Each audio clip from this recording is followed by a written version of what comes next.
If you are dreaming about Canada, this is the moment to pause everything and listen carefully. The latest immigration levels plan for 2026 to 2028 has just changed the future for millions of applicants around the world.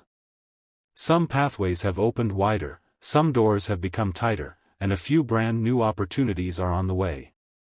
Are you ready to understand how these changes will affect your own Canada journey? Hello friends, this is Travel Tree, and today I am going to guide you through the brand new Canada Immigration Levels Plan announced by IRCC. The update arrived in early November 2025, and ever since, it has become the biggest point of discussion for students, workers, families, and immigrants everywhere. In this detailed guide, we will break down the entire plan in simple English. No confusion, no complicated wording. Just clear and practical information so you can understand how your Canada dream may look between 2026 and 2028. This content may be a little longer than usual, but trust me, if you want to stay ahead and understand who will benefit, who will face challenges, and which categories will shine the most, then make sure you stay with me till the very end. Let us start this important conversation. Canada has always been known for its welcoming nature. Every year it brings in hundreds of thousands of new permanent residents and thousands of temporary workers and international students. But the recent years have been different. Canada's temporary resident population grew very fast. Housing demand increased. Affordability became a concern. The government began facing pressure to balance population growth with economic capacity. And because of this, IRCC decided to completely redesign its immigration approach. Now the new immigration levels plan from 2026 to 2028 clearly shows what direction the government wants to take. The focus has shifted from high numbers to balanced growth. The main goals are to reduce temporary residents, stabilize permanent resident admissions, strengthen labor market needs, support rural communities, bring in more French-speaking immigrants, and maintain humanitarian commitments. Some groups will benefit, some may find the path tougher, but there are still great opportunities if you prepare the right way. So let us open up the major highlights. Temporary residents. The most important change.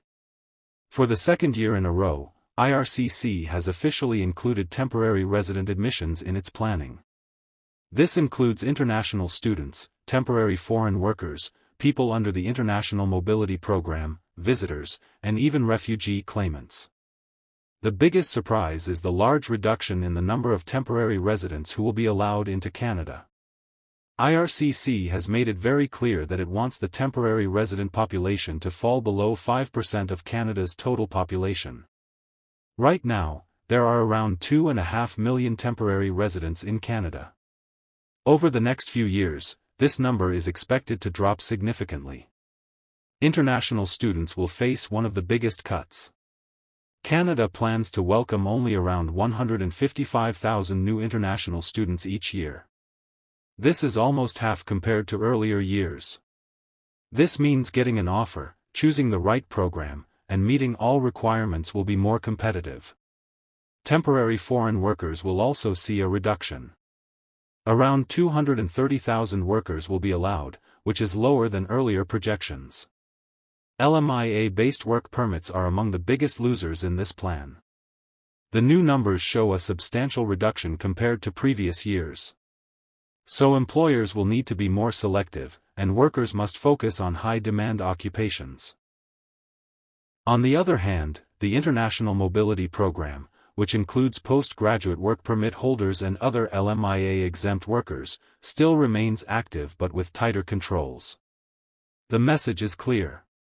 IRCC wants temporary programs to be meaningful but not oversized.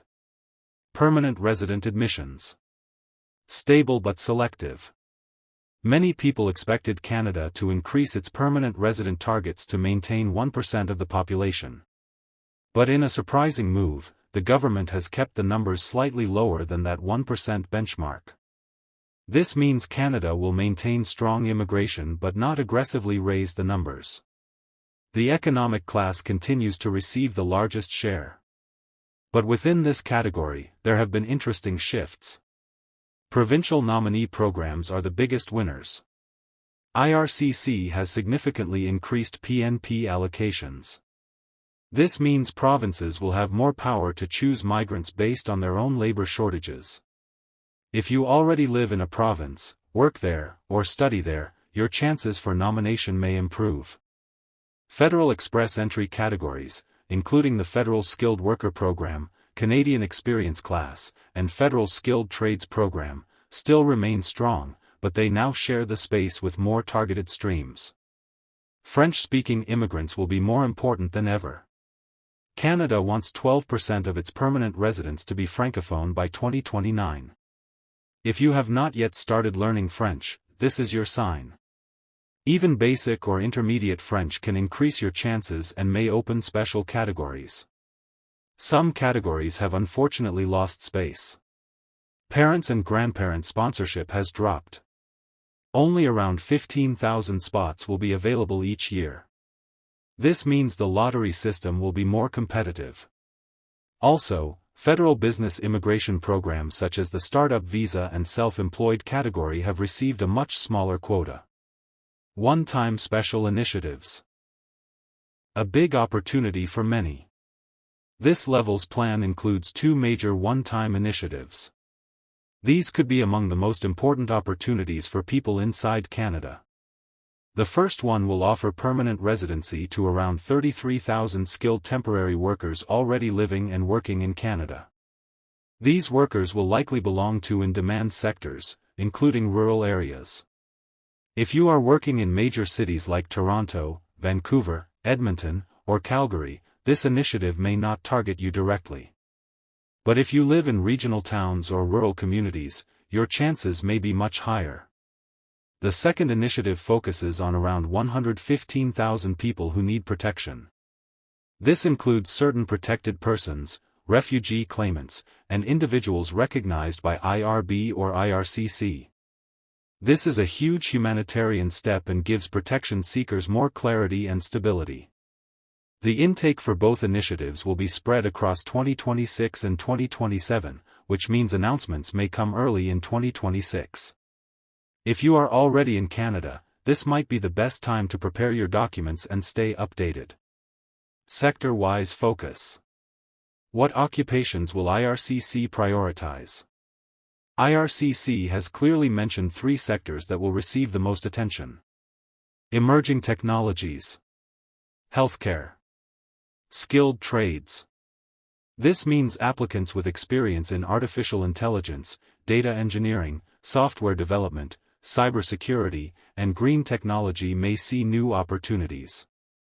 Healthcare professionals will definitely remain a top priority due to ongoing shortages across the country. Skilled trades such as electricians, plumbers, welders, and construction workers will continue to be in demand. There are discussions about prioritizing PhD candidates and people involved in innovation and research. Startups and entrepreneurs may receive special processing pathways. But the final categories will only become clear in early 2026. Family class and humanitarian programs. The quiet changes. While spousal sponsorship remains stable and strong, parents and grandparent sponsorship has unfortunately suffered cuts. Humanitarian and compassionate applications have also seen reduced space except for protected persons and refugees who will benefit from the special programs. What does this mean for you? If you are an international student, prepare early, choose in-demand programs, and avoid low-quality colleges. If you are a foreign worker, aim for skill-based jobs or rural locations. If you want PR, learn French, explore PNP pathways, gain Canadian work experience, or move to smaller provinces. If you are already in Canada, stay ready for the one-time programs coming soon. Canada is not closing its doors. It is reorganizing them. And if you understand the structure, your journey can become smoother. Friends, the Canada Immigration Levels Plan for 2026 to 2028 is one of the most detailed and strategic plans IRCC has ever released. It balances opportunities with limitations. It reduces temporary admissions but strengthens pathways for long-term residents. It creates special openings for people in need and rewards workers contributing to the labor market. Your dream is still possible. It only needs better planning, the right approach, and timely action. Keep learning, keep improving, and stay prepared. TravelTree will continue guiding you with honest, clear, and practical information every step of the way. Just subscribe TravelTree to update yourself about Canada immigration. Thank you for joining me today, and I hope your Canada dream moves one step closer.